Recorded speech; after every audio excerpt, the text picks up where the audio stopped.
Hello and welcome back to Saving to Live. My name is Shay, and in this Ally Invest video, I'm going to show you how to start or stop the Ally Drip program.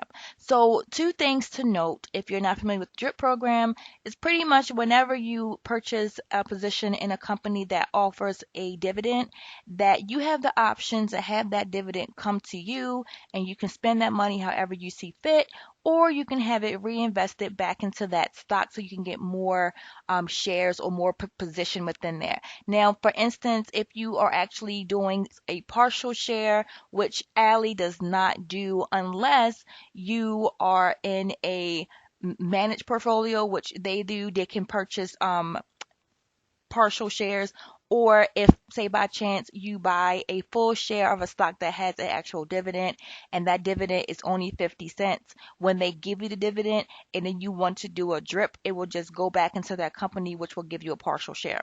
Those are only two ways you can get a partial share with Ally. Now, I'm already inside of my actual portfolio, and what you will need to do is come over here to this gear icon, and then you will go to all settings. This is where you have all information on how to set up your review for the site, as far as if you want a light theme or a dark theme, and things like that.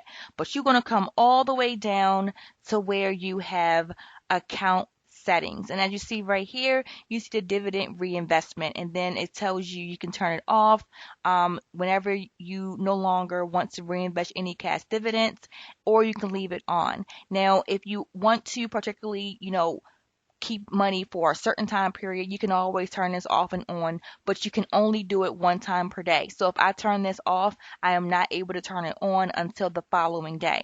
Now, if you are a person who also has a managed portfolio like I do with Ally, as you can see, that option is not available because this is being managed by Ally itself. So you would need to physically contact Ally by the number over here and say, hey, I no longer want to do the drip program, and I believe they'll be able to turn it off that way. Mine is automatically reinvested, and I get an email every time I get dividends for all of my stock inside of my managed portfolios. So this is how you do the drip program. Any questions, leave me a comment, and thank you for checking out my video.